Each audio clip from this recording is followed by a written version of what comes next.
नमस्कार, मैं हूं बरखा सिंह। आप देख रहे हैं एम न्यूज़। आज हम मौजूद हैं खुर्जा में, जहां पर हमारे साथ किसान यूनियन अराजनीतिक से बिल्लू चौधरी जी हैं। बिल्लू चौधरी जी, आपका हमारे चैनल में स्वागत है। सबसे पहले तो स्वागत है। सबसे पहले तो आपका और आपके चैनल का बहुत बहुत धन्यवाद। मैं बिल्लू चौधरी NCR महासचिव भारतीय किसान यूनियन राजनीतिक से बोल रहा हूँ। ये बताइएगा बिल्लू जी कि आपने किसानों के लिए क्या क्या अब तक में जो उनकी समस्याएं हैं उस पर कितने पे ध्यान दिया है? हमने जैसे किसानों का मील का मुद्दा है, गन्ने का पेमेंट रुका हुआ है, बिजली सरकार से बिजली माफ़ी का है और बहुत सारे मुद्दे हैं। किसान पे जो कर्जा है उसके माफ़ी का है। उसी के बारे में जो हमारे राष्ट्रीय लेवल के नेता हैं चौधरी माखनराम त्यागी जी, उनसे माननीय मुख्यमंत्री जी बाबा जी से बातचीत हुई। उन्होंने आश्वासन दिया कि कुछ करा है, कुछ करेंगे किसानों के साथ। सिर्फ आश्वासन मिला है या उस पर कदम भी उठाए गए हैं? नहीं, कुछ जो हमारी यूनियन का नाम लेकर मुख्यमंत्री जी ने, जो हमारे राष्ट्रीय लेवल के आदमी नेताजी मिले थे मुख्यमंत्री जी से, उन्होंने कुछ काम भी किया है हमारी यूनियन के लिए, सब किसानों के लिए, और आश्वासन दिया करेंगे भी आगे, ऐसी बात नहीं है। तो किसानों पे जो कर्ज की माफ़ी थी तो उसमें क्या अब तक में क्या प्रतिक्रिया है? अब ये कि थोड़ा उन्होंने टाइम ले लिया। जैसे हमारे ज़िले बुलंदशहर पे गन्ने का पेमेंट रोका हुआ था तो पेमेंट हो गया है। पेमेंट हो चुका है? पेमेंट हो गया थोड़ा सा, बाकी जो रुका हुआ वो भी मिल जाएगा। आश्वासन दे दिया मुख्यमंत्री जी ने। ऐसे किसानों पे अभी देखा जाता है कि ज़्यादातर समस्याएं, ऐसे किसान तो हमारी रीढ़ की हड्डी हैं देश की, और उसके बाद भी उन पे इतनी समस्याएं रहते हैं बेचारे, मतलब इतने कर्ज में भी परेशान रहते हैं, कर्ज में डूबे रहते हैं, और ज़्यादातर तो देखा जा रहा है कि आजकल किसान सुसाइड मतलब आत्महत्या जैसे भी कदम उठा रहे हैं। तो इस पर आपका क्या कहना है? इस पर हमारे एक ना माननीय मुख्यमंत्री जी ने, हमारे राष्ट्रीय लेवल के नेता हैं, मुख्यमंत्री जी से बातचीत की कि जितना भी किसानों का कर्जा सब माफ़ होना चाहिए। उन्होंने उस पर आश्वासन दिया है, बातचीत चल रही है, बहुत जल्दी माफ़ हो जाएगा। हमें पूरा विश्वास है मुख्यमंत्री जी पे।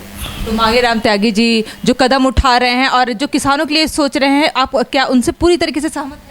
जी, मैं पूरी तरीके से सहमत हूँ उनसे। दरअसल में क्या पूरा किसान सहमत है, वो तो ये समझो एक किसानों के देवता हैं। मुझे देवता, किसानों के देवता है। किसानों की लड़ाई लड़ते हैं। उनके पिताजी भी किसानों की लड़ाई में शहीद हो गए।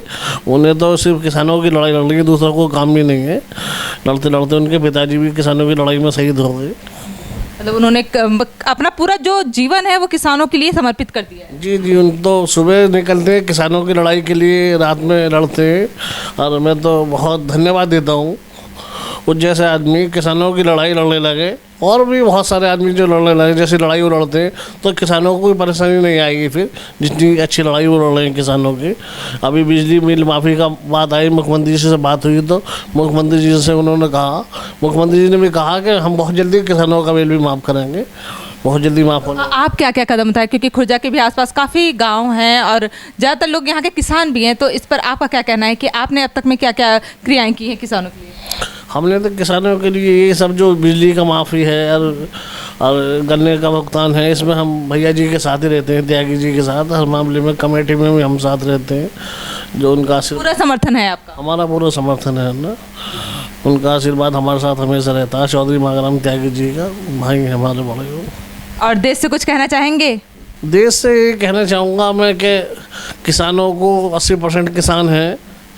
जितनी भी गवर्नमेंट है इन किसानों के बारे में सोचें। 70-80% किसान हैं और गवर्नमेंट को सोचना भी चाहिए किसानों के बारे में। हमारे जैसे उत्तर प्रदेश के मुख्यमंत्री जी हैं, किसानों के बारे में उन्होंने बिजली के लिए भी कहा है, किसानों के लिए भी। जैसे ज़िले बुलंदशहर का बिल था वो भी बहुत कॉपरेट है, ऐसी बात नहीं है। बस देश में ये कहूँ जितनी भी सरकारें हैं, हमारा तो सरकारों से कोई भी सरकार हो, हमें तो किसानों से भलाई चाहिए।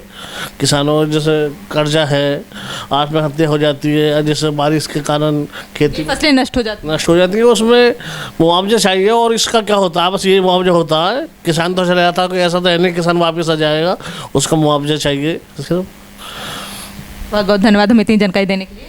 नमस्कार, थैंक यू। ये थे हमारे साथ बिल्लू चौधरी जी, जो कि किसान यूनियन अराजनीतिक से काम कर रहे हैं, और इस यूनियन में रह के उन्होंने काफ़ी कुछ सोच रखा है किसानों के लिए, और किसान के सहयोग में हमेशा खड़े रहते हैं। उनका मानना है कि अगर जो हमारी जो सरकार है वो यदि किसानों के लिए सोचे तो ये आत्महत्या जैसी जो कर रहे हैं किसान, वो नहीं होगा, वो रोकथाम होगा उस पर, और किसानों के भलाई के लिए हमेशा सोचे। क्योंकि सभी जानते हैं कि 80% जो भारत के लोग हैं, जनता है, वो किसानी है, और सब कुछ उसी पर डिपेंड करता है। तो उनकी भलाई के लिए यही आगे ये लोग भी कदम बढ़ा रहे हैं और हम सबको भी बढ़ाना चाहिए। तब तक के लिए बने रहे एमनेस के साथ। मैं बरखा सिंह। मेरा नाम बिल्लू चौधरी है, एनसीआर महासचिव भारतीय किसान यूनियन राजनीतिक से। दीपावली की पूरे हिंदुस्तान के लोगों को शुभकामनाएं बहुत बहुत। सब लोग दीपावली का त्यौहार हिंदू मुस्लिम सिख ईसाई सब लोग प्यार से बनाएं, कोई व्यवस्था ख़राब ना करें, मेरी यही अपील है सब लोगों से। If you like this video, hit the like button and press the bell icon to never miss an update from